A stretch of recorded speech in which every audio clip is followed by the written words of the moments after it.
welcome to another episode of Sports and Songs Podcast. We're on season 5, episode number 22. Andy, tonight's the songs edition. Yes, doing a little different this month. I know Yes. months where we've done different topics or different genres.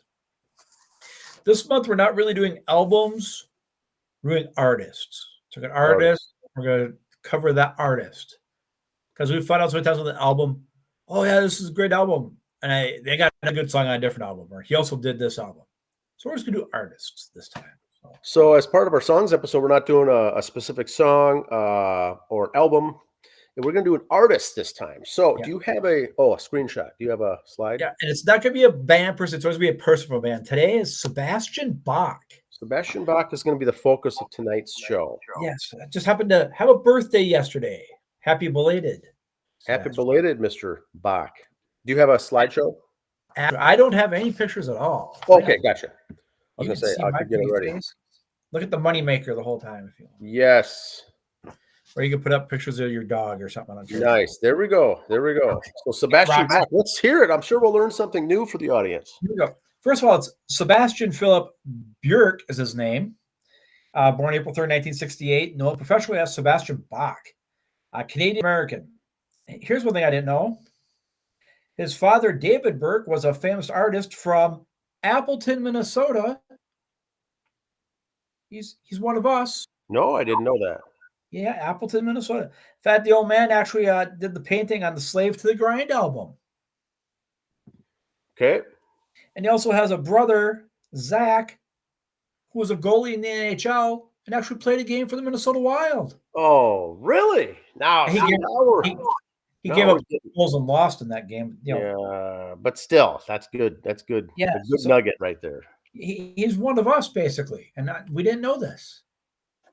Surprised Channel 4 hasn't done a special on him yet. Yes. He, like a lot of guys, got his start in the church choir when he was 8 years old and found much joy singing Glory and Excelsis Deo. He was a big fan of that. And you hear his vocal range, I could just imagine him hitting that and doing it. Mm-hmm. His first band was Kid Wicked, Wikkid. Okay. That was from 83 to 85. That was up. He was born and raised in Ontario, Canada. So he was up there. Beauty. Then he went to Skid Row from 87 to 96.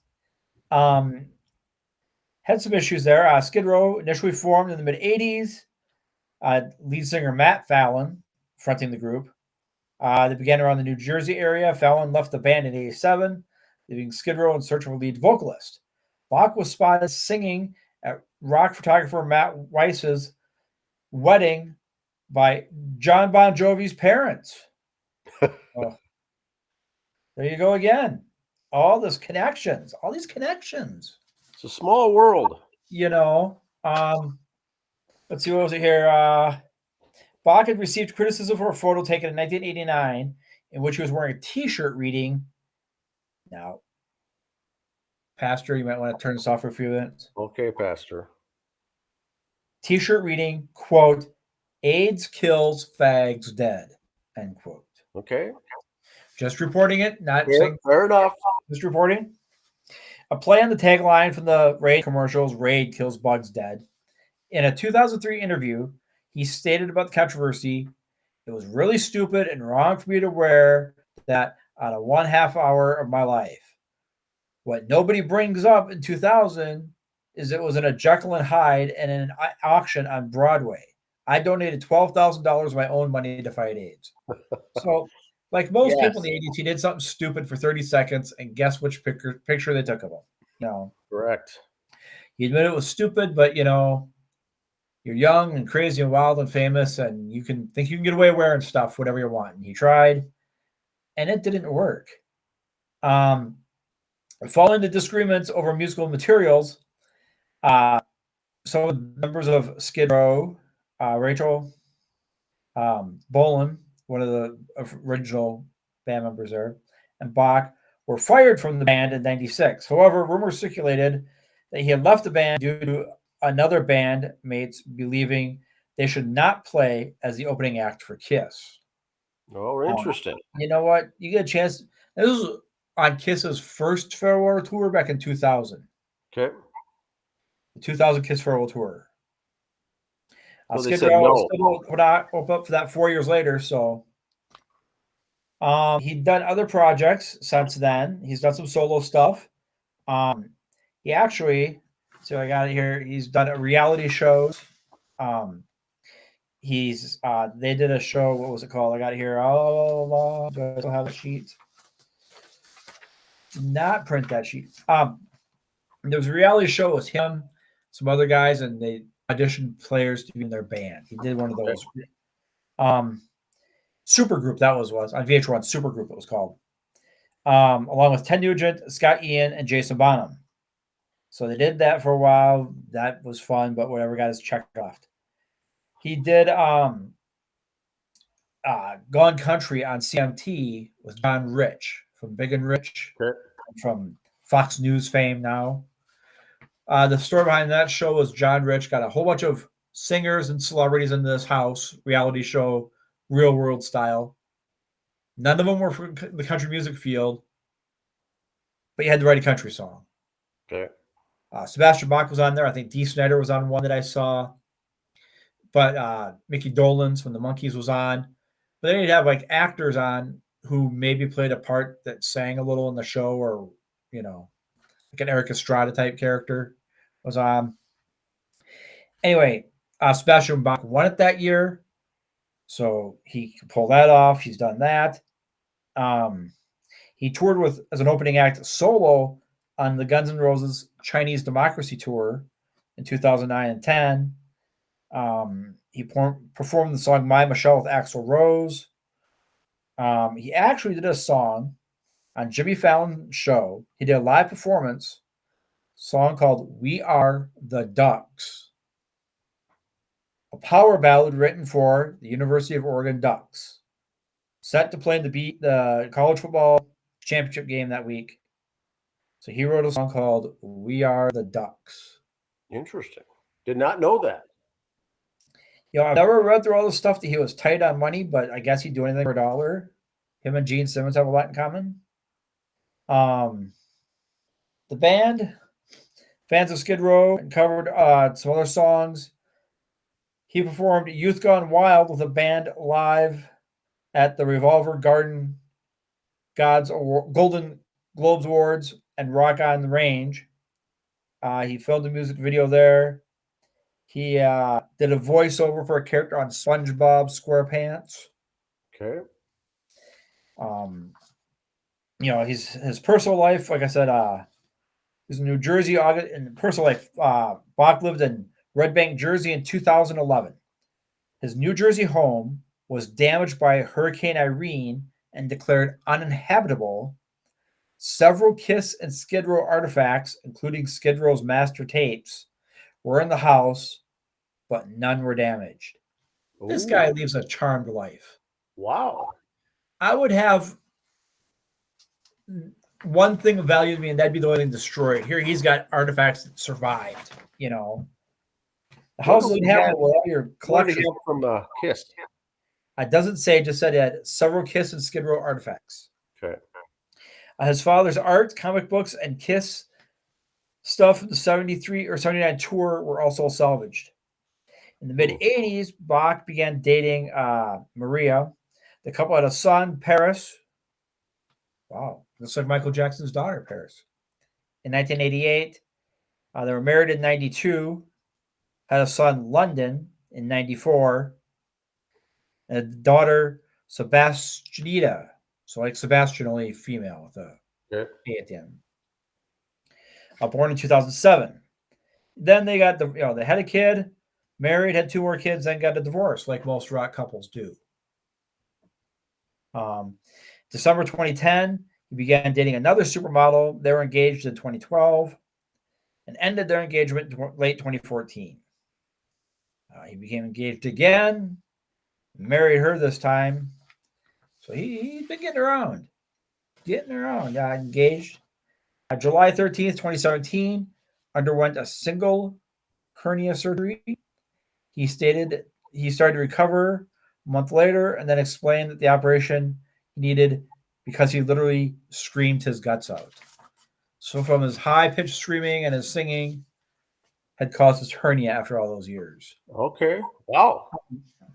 I've always been a fan of Sebastian Bach's music. I mean, they did I Remember You, and they was what I'd call a power ballad. Yep. Little rock, little ballad. I've always thought he's had a great voice. Not a lot of the screaming guys I thought I really appreciate, but his, I got it. I liked it. He's had, like, if you search through Kid Wicked, Skid Row, he did some Broadway stuff. Like I said, he played Jesus Christ Superstar, for crying out loud. Angel Down, Kicking and Screaming. So his Big Noise was the band he was in. He formed Big Noise in 2007. It was an all-star band. Featured drummer Vinny Appice from Black Sabbath and Dio. Oh, yes. Carlos from Quiet Riot. George Lynch from Dokken. One of Ozzy's bassists, and Jolyn Turner on vocals. Jolyn Turner from Rainbow. So he's done stuff like that. Give Him Hell is another group he's in now. So he's worked with John Five, Duff McKagan, and Steve Stevens. Steve Stevens from Billy Idol's group, his band there. So he does a lot of other things. He was, in 2023, season 10, he was on The Masked Singer as the Tiki. Okay. He was eliminated when he had to try to do I Want to Rock alongside someone as a Husky. Okay. So he's I don't think he's done all these shows and things for money. He's just kind of out there and does them for fun. He's one of those guys that said, very well musically trained. He just didn't scream and say, "Hey, be a singer," then figured it out later. Very good voice if you can get past the screaming parts. Listen to the other songs. He was a great mix for Skid Row. I've never heard Skid Row without him as a lead singer. I know they've carried on like a lot of their bands, but I have not. So I couldn't tell you if he was good, bad, or different than the other guys. It's like when your favorite player leaves a team. I don't think of Harmon Killebrew as a Kansas City Royal. By God, he was a Minnesota Twin, and that's it. A Washington Senator, that's it. Skid Row was no other band except for him. Mm-hmm. Kind of like Warrant when Janie Lane passed. You're still a good band, but that's not Warrant. You change singers, you got to change names. But it's another episode for another day. Maybe a Christmas special. Mark that down. Have Kevin, the intern, write that down. So Little Man's from here, from Appleton, Minnesota. His brother played one game for the Wild. His brother played in the NHL for about 10 years, roughly, off and on between the bigs and the minors. Big league career record of 9-20-5. Including the one loss here with the Wild. Guy was 9-20-5, and he's got a goalie school he's teaching. I don't know if I'd want that guy teaching my kid how to be a goalie, but wow, that is interesting. To play that long. Yeah, very talented family. The old man's a painter, kid's a singer, another kid's an athlete. Interesting. That's the stuff that show's made out of. What's the last name then? Is it Burke? It's Burke. Bierk is how it's spelled. Okay. And his brother's name was Zach, Z-A-C. So if you look that up, you'll see his number. I didn't know. The Appleton, Minnesota thing, the hockey thing, all that is good. Good stuff. He's one of us. I did not know that. He is one of us. I'm surprised all these years when they've been in town or something came up, someone didn't mention that. But maybe they never did the research here, and that's why we're here to, we're here to educate. That's good. I didn't know a lot of that either. I did like that Skid Row's their very first, their debut album that did so well. That and Slaves to the Grind was a good one too. So those were so good. And his voice is good, but boy, that whole band had some good songs. Gave him a hernia there a few years ago, but yeah. Sung his guts out, literally. He literally sang his guts out. So here's what I've got now. Yes. There they are. We're going to switch like we normally do here on our each weekly episode to now some local and some just basic news, typically local Midwestern locations and arenas of coming up. Now look at this. September in Duluth, Foreigner with Lita Ford. That Yeah. would be.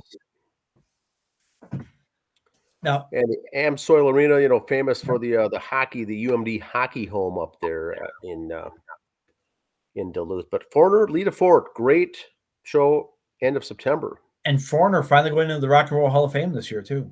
Yes, so that could stir up some ticket sales. Now, what's your thoughts on this here? The AC/DC Powered Up Tour breaks records. When they went on sale, 1.5 million in one day tickets were Yep. sold. Now, of course, that's not one arena. It's all their arenas all throughout the world that tickets went on sale. So it's multiple things. But Malcolm has passed away from AC/DC, just proving that they are human. They're not going to live forever. They're not the Stones. Would I pay big money to go see AC/DC? I don't know. I really don't. I'd have to be in the first few rows because I ain't going to sit that far back at that kind of prices. They can still play. I heard some of their new stuff. It's still real good. Brian Johnson's singing on Slash's new, like I said, his blues album. Very good. He's still got the voice to do it. The boys can still play. Don't know if I want to see him in concert, though. Like I've said before, a lot of these groups, when they get up there, I don't want to tarnish my memories of them as a youth and seeing them barely hobbling around on the stage. yeah, the interesting thing is with the Minnesota Twins had their home opener today, and what was released was their starting roster for the hitters, their walk-up music. Every year they release the walk-up Yes. music. Pick a song, and two on the list were AC/DC that the players had chosen. Two AC/DC songs are in the hitters lineup for the Minnesota Twins this year. So still oldies but goodies. Which a lot of them sometimes, some of the songs these kids come up with, I've never heard of the band or the song or nothing like that either. So it's nice to see some classics in there. Yes. Now let's check this out. 10,000 Days and the tribute to Tool coming up, Shakopee Bowl. Still want to go to this. I have not gotten tickets. Are you interested, Andy, to go to this show? I know my ticket allowance is spent for a show coming up here in the next few weeks. Ooh. Now look who's coming in with them. The special guest, Stone and Echo. A tribute to Perfect Circle. So they're going to start off with the Perfect Circle tribute band and follow that up with the Tool tribute band. And this is coming up on April 19th. I'm going to try to get to go to this. I'm not a big Tool fan. I'm certainly not a big Perfect Circle. But when you get to these shows like this, most of the songs they sing or play are going to be familiar anyway. But I've heard a lot, and I can't wait to see this. Should be interesting stuff. And for the $10 at the Shakopee Bowl, you can't go wrong. Well, you can't go wrong. Now, speaking of can't go wrong, Sunflower Fox and the Chicken Leg are up for some nominees here for the 2024 Music Awards, the ISSA Awards. Go online. You can vote. I did this, Andy. I went online and voted for our friend Katie Hart for female vocalist of the year and whatnot. They've got album of the year, song of the year. Yep. All these things out there. Heard them here first. Yes. Locally, anyway. Good stuff. Speaking of good stuff, Tom Kiefer, Cinderella, Tom Kiefer. We've seen them at LA Guns. We've seen them at the Medina. They're going to be playing at Ribfest on Friday on a hot Friday, August 2nd night there in Mankato outdoors. Should be very good. Yeah, there should be a great show. They both put on great shows. So if you can get down there to Mankato to see that, I would highly suggest you do it. Yep, that would be good. Icons of Rock. Now this is the day after this is the 20th of April. So on 4/20, Icons of Rock. I don't know much about them. What do you think? I looked them up. I checked out their website. They're kind of a hairball type band. They do some of the same characters Hairball does. But they have a gal on there who does Cher and does Lita Ford and does Pat Benatar. So that kind of intrigued me right there. Okay. So once again, for the listeners out there, Hairball goes through and does what, 3 songs each of the various artists? A couple, 3 songs, depending on the artist, yeah. And they roll through it, and as that lead vocalist goes off and changes and gets ready for the next, another one comes on. And that sounds like what these guys will do, except they have got a female in the group. Yep. Interesting. I'm sure very good. Very fun. This would be a good one to take a group of people to for a birthday or an anniversary or something like that. Or a 420 celebration. A 420. That's your religion, and that's what you celebrate. Yes. Now, Dust and Bones. This is where my concert money allowance is being Okay. spent this month. Yes. Now, I think that this is next Friday, a week from tomorrow, 9 Yeah. p.m. at Shakopee Turtles, Dust and Bones, the GNR tribute band. They're based. I mean, they're Mike Schmidt. There is a Shakopee guy, and Turtles is very good. That should be a good venue to see. That's them as well. Lisa from the commissary. That's her old stomping grounds, and so we're gonna go back and see if she still has any street cred there. Yes, always a good time. Speaking of, Sugar Buzz is going to play Route 47. That's up in Anoka. That's tomorrow. That's tomorrow. And then later today, for those of you listening Friday morning. And then Jersey's on the 13th of April, Queen of the Reich. That is Beth, a lead singer for both of those groups. There is what she does, and here's the upcoming shows to see her. Very, very talented. Yes, friend of the show, we could say. Yes, we've interviewed her on the Queensryche episode, and then we've seen them in person at the Sugar Buzz show at the Shakopee Bowl. Now check this out. Here's always a good idea: that Excelsior Brewing, and look at the schedule they've got. And the nice thing there is that it's no cover; they don't charge ever, but they've got live music all the time. Now these are not big, loud rock concerts. It's a smaller venue, but it's a good venue there. We've been there. Yep. They've got some open jams. Yeah, that would be interesting. Some are pretty good. Some are, maybe someone from a different band, he just wants to do his own solo stuff, so he goes there and does that. So yes, maybe you have to pay for him later on, but you could say, "I saw you when." It's good stuff. And if you don't like the music, it's going to be April here. Their outdoor patio also is very, very good. Here we go. I like your thoughts on this, Andy. A Skid Row reunion. Definitely see it happening. Do you agree or not? Is this just clickbait? It kind of came out around April 1st. I've seen a lot of these interviews, and it comes up about once a year. And here's my thing on it. I think they've all grown up. We're over this now, okay? Whatever we said, whoever was the jerk, whoever was the prick, whatever, it would be fun. And now this other band I'm just throwing out as an example, okay? It'd be like if they went on tour and Tom Kiefer said, "You know what? I'm going to get some of the guys back from Cinderella. We'll go under the name Cinderella." Now, of course, Jeff LaBar's passed away from Cinderella. Maybe his kid in there. But let's the two of us go to Cinderella and Skid Row. Kind of like when Guns N' Roses Metallica toured. We'll alternate who opens, who does the main show, back and forth. And have a fun summer and do it. That would be kind of cool. Or get maybe a third band. The three of them could go out and do it. Why not? Have fun with it. You're going to sell out the arenas. People are going to want to see you all one last time. Give it a shot. Go for it. Bury the hatchet. Take the checks. And have a good summer. That's what I say. Yeah, not bad. Not bad. All right, so that's what I've got for local music. Is there anything there that I have missed? Any local? Nothing more. I mean, anything we've missed, it's all on our Facebook page. Please like, share, and subscribe. Sports and Songs Podcast on Facebook. Try to get some of that stuff on Instagram or on Threads, if I'm pronouncing it right. We're new to that. We're old, so we're trying to get stuff on Threads. But yeah, Facebook, kind of, since the name change to X, I've kind of gotten off of that one. I think we just basically put the episodes out there, and that's it right now. But you want to get up-to-date concert information, check us out on the Facebook. Yeah, it's good stuff. I know one thing I'm going to miss next week. We'll talk more about the upcoming shows at Floyd's. Floyd's in Victoria has good indoor arena, or not arena, but location. But their outdoor patio this time of year is going to be very, very busy when the sun comes out for music, or they have got an outside stage as well, and an indoor stage. So we mentioned the summer before. Your local bars, Floyd's will have it. Knuckleheads and Mayor is going to have stuff. Pounders. Please let us know if you want us to plug your joint. Let us know. We got no problem dropping names. And let your concert schedules. We'll put up on our social media. The Bowl and Shakopee. We always plug their stuff. And you know what? The cost is nothing. Just let us know. We'll share it for you.